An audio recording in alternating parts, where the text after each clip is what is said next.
the mysterious drones that have been flying over New Jersey, New York, and other places across the country certainly have captured the attention of many. Is there a potential threat? Is it coming from Washington? Who knows what's going on? But we also have another looming problem, a potential government shutdown, and that's to take place potentially on Friday. The text of the continuing resolution for the funding package was expected today, but at least as of just a little while ago, it still has not come through. And reportedly, that's because of the late round haggling that's taking place. So where do things stand right now?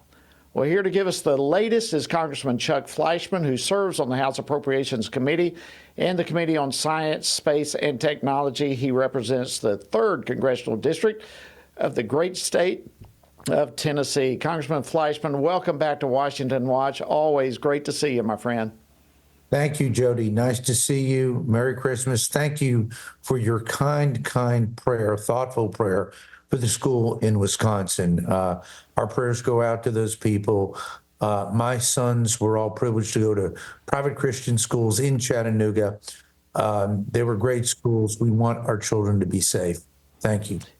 Yes, we do, and thank you for joining us in that prayer. And look, it's happened in Tennessee. It's happened in my home state of Georgia. It seems like more and more of these type of tragedies are occurring, and we must have the good hand of God in all of this. Thank you for your comments. Now, let's talk about some of the other chatter that's taking place in Washington, D.C. right now, specifically as it relates to the continuing resolution. What's the latest that you're hearing? Well, right now, they've bogged down in some very important details. Jody, putting this in context, the fiscal year for the United States began October 1st of this year. At that time, we kept the government open and passed a continuing resolution, kept the government open until December the 20th. We are currently working on a continuing resolution that will give President Trump time in March to basically work out a full funding deal to September 30th, the end of the next fiscal year, fiscal 25. What has happened, candidly, Jody, is that the supplemental, that disaster supplemental, which needs to be passed and funded, has bogged down largely due to the agricultural portion of that. Folks in farming states, understandably so, want to make sure that in addition to the forest fires, in addition to the flooding that we saw in your great state of Georgia, in my great state of Tennessee, in North Carolina, that there be a portion of that bill dedicated to our nation's farmers who are hurting right now in many ways. And those are where we've bogged down.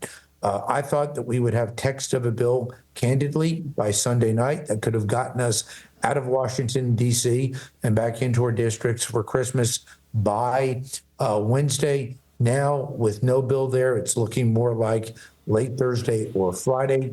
Under our rules, we've got to have 3 days to obviously read the bill, interpret the bill, and then ultimately vote on it. So we've just hit loggerheads right now. We will get it done. We will keep the government open and hopefully give President Trump and the new administration an opportunity to look at the bill so that we can vote on a full package in March. So that's your expectation then, that later on in the week, originally you would hope by Wednesday. And look, we were all expecting the text of the bill to come out. In fact, I kept telling our team, surely it's coming today. We'll just hang on. And I said, if anybody knows, Chuck will know what the latest is with all of this.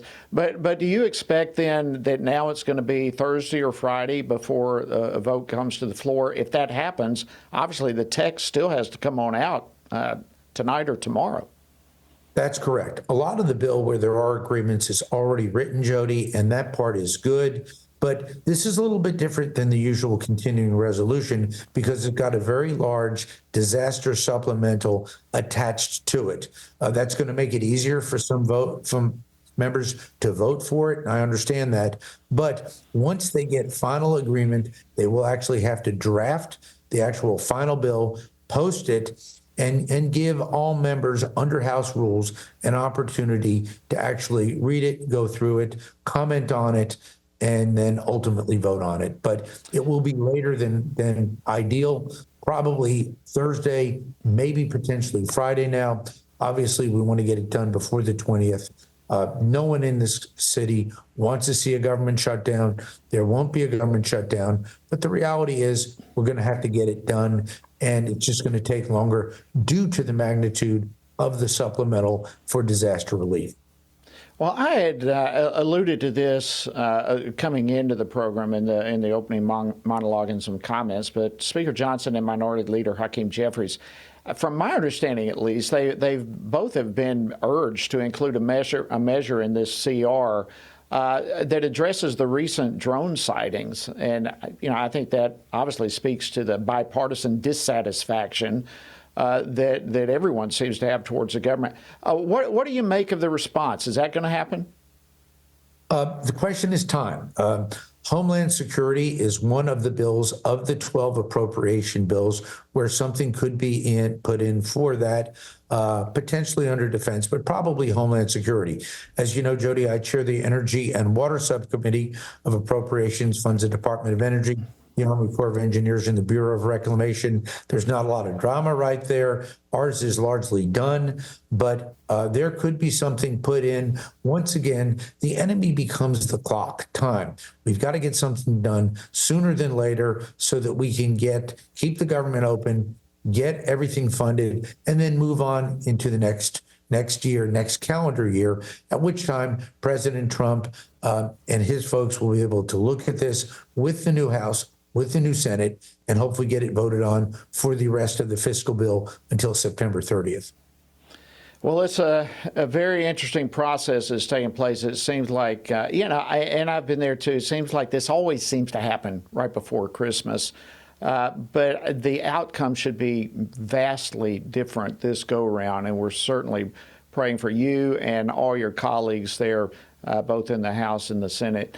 Thank you so much, Congressman Chuck Fleischmann of Tennessee. Always an honor to see you, and we're glad to have you back on Washington Watch. Merry Christmas to you and your family. Jody, my friend, thank you. It's a privilege to serve with you when you served. It's great to have you at the Family Research Council. Tony and your organization are incredible. Thank you for your strong biblical commitment to everything, and I mean to everything. Thank you so much. Merry Christmas.